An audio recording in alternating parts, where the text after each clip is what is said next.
Welcome to everyone.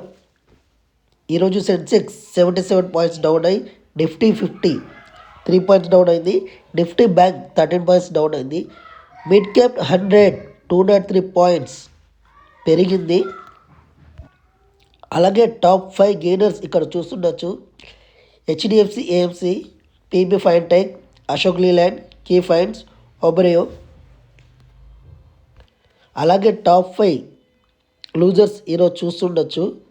Hitachi energy, LOC, కమెంట్స్, Sun Pharma, Dalmia Bharat. Tata TCS సరికొత్త వ్యూహం. ఏఐ వ్యూహం ఇన్వెస్టర్లు తెలుసుకోవాల్సిన ముఖ్య విషయాలు. భారతీయ ఐటీ దిగ్గజం టాటా కన్సల్టెన్సీ సర్వీస్ తమ 2025 అనలిస్ట్ డే సందర్భంగా ఏఐ ఫస్ట్, ఏఐకే ప్రాధాన్యత విధానంతో ముందుకు సాగాలని కంపెనీ నిర్ణయించుకుంది. ప్రస్తుతం టీసీఎస్ ఏఐ వ్యాపారం ఇయర్లీ రన్ 1.5 బిలియన్, సుమారు 12,500 కోట్లు. ఈ న్యూస్తో ప్రముఖ బ్రోకరేజ్ సంస్థలు టీసీఎస్ షేర్ ధరపై కొత్త టార్గెట్లను ప్రకటించాయి.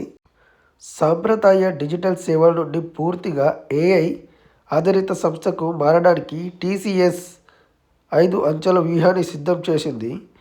ప్రస్తుతం టీసీఎస్ చేతిలో 5,000 కంటే ఎక్కువ ఏఐ ప్రాజెక్టులు ఉన్నాయి. కస్టమర్లు ఆసక్తిగా ఉండడం వల్ల ఏడాదికి 20 మిలియన్ల కంటే ఎక్కువ ఖర్చు చేసి టీసీఎస్ యొక్క 85% క్లయింట్స్ ఇప్పటికే ఏఐ వాడుతున్నారు. కేవలం ఆటోమేషన్ సాధనం మాత్రమే కాకుండా స్వయంగా నిర్ణయాలు తీసుకోగల ఆటోనమస్ ఏఐ మోడల్స్ వైపు మరలడం ద్వారా ప్రపంచంలో అతిపెద్ద ఏఐ టెక్నాలజీ కంపెనీగా ఎదగాలని టీసీఎస్ లక్ష్యంగా పెట్టుకుంది. హీరో మోటార్స్ కార్పొరేషన్ ఇన్వెస్టర్లకు బ్యాడ్ న్యూస్. ఈరోజు మార్కెట్లో హీరో షేర్స్ ఏకంగా 5%కు పైగా పడిపోయాయి. అసలు దీనికి కారణం ఏంటో చూద్దాం రండి. జెఫరీస్ ఇచ్చిన షాకింగ్ రిపోర్ట్. ప్రముఖ గ్లోబల్ బ్రోకరేజ్ సంస్థ జెఫరీస్ హీరో రేటింగ్ని భారీగా తగ్గించి గతంలో ఉన్న హోల్డ్ రేటింగ్ తీసేసి ఇప్పుడు అండర్ పర్ఫార్మ్ రేటింగ్ ఇచ్చింది. కేవలం అదొక్కటే కాక డిమాండ్ తగ్గడం, జీఎస్టీ తగ్గింపు వల్ల ఆగస్టు అక్టోబర్ మధ్య అమ్మకాలు పెరిగిన నవంబర్ నుండి డిమాండ్ తగ్గిపోయింది. మార్కెట్ వాటా పతనం. గత 25 ఏళ్ళు ఎప్పుడు లేనంత హీరో మార్కెట్ వాటా 28కి పడిపోయింది. ముఖ్యంగా 125cc బైక్స్ మరియు స్కూటర్ విభాగంలో పోటీ పెరగడం దీనికి కారణం. షేర్ వాల్యూ దాని అసలు విలువ కంటే ఎక్కువగా ఎక్స్పెన్సివ్ ఉందని జెఫరీస్ అభిప్రాయపడ్డారు. జెఫరీస్ గతంలో హీరో మోటార్స్ టార్గెట్ ధరను 5,550కి ఇచ్చింది. కానీ ఇప్పుడు దాని ఏకంగా 5,950కి తగ్గించింది. అంటే ప్రస్తుతం ధర కంటే 15% తక్కువ అనే చెప్పాలి. ఇటీవల దేశవ్యాప్తంగా ఇండిగో ఎయిర్లైన్స్ ఫ్లైట్స్ క్యాన్సిలేషన్ వల్ల డిలేల వల్ల ప్రయాణికులు తీవ్ర ఇబ్బందులు పేర్కొన్నారు. ఈ నేపథ్యంలో భారత పోటీ కమిషన్ సీసీఐ ఇండిగోపై వచ్చిన ఫిర్యాదుల్ని పరిశీలించేందుకు ముందడుగు వేసింది. వివిధ రూటుల్లో సేవలు అంతరాయం కావడం వల్ల మార్కెట్ డామినేషన్ దుర్వినియోగం జరిగిందని అనే కోణంలో ప్రాథమిక దర్యాప్తు ప్రారంభమైంది. అయితే ఇప్పటి వరకు ఇండిగోపై ఫైనల్ నిర్ణయం తీసుకోలేదు. ఇదిలా ఉండగా ఈరోజు ఇండిగో షేర్లు 2% పెరిగాయి.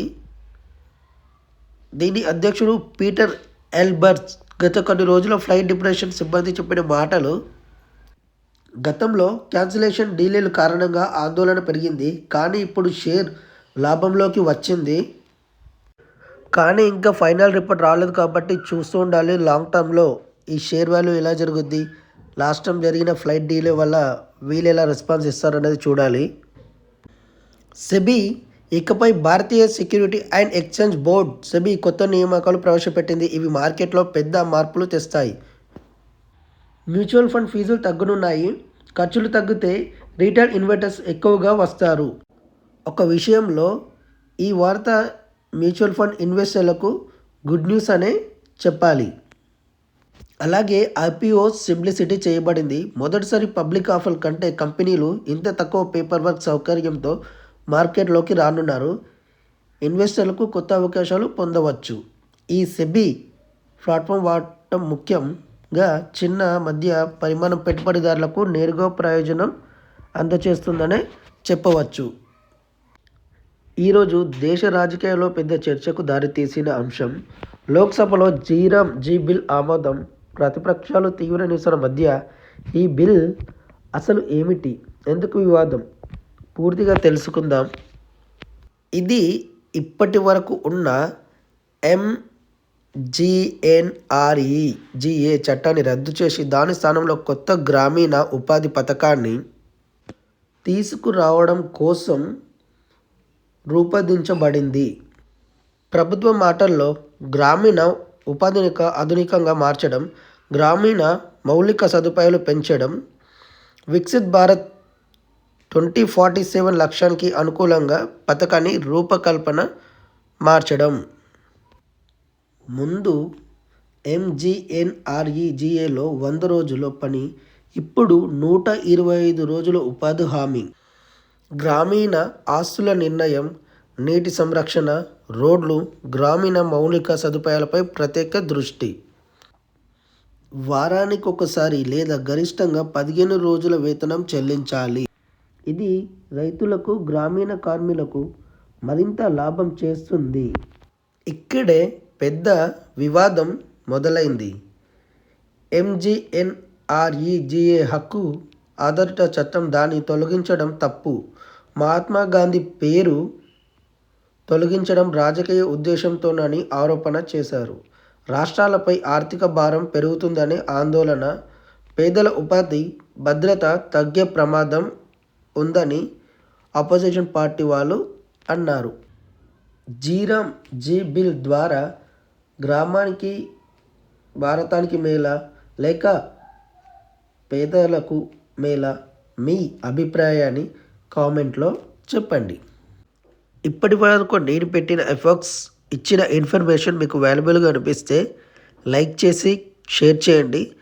మీకు నచ్చిన ప్రతిదీ, ఒకవేళ ఎక్కడ ఏది నచ్చలేదో కూడా ఒకసారి కామెంట్ చేయండి. నేను ఖచ్చితంగా అన్ని కామెంట్లు చూసుకొని ఇంకా బెటర్గా చేయడానికి ట్రై చేస్తాను. ఇలాంటి మరిన్ని ఇన్ఫర్మేషన్ కోసం నా ఛానల్ని సబ్స్క్రైబ్ చేసుకోండి. డైలీ మార్కెట్లో జరిగిన విషయాల్ని ఈవినింగ్ మీకు ఒక వీడియో రూపంలో అందజేస్తాను.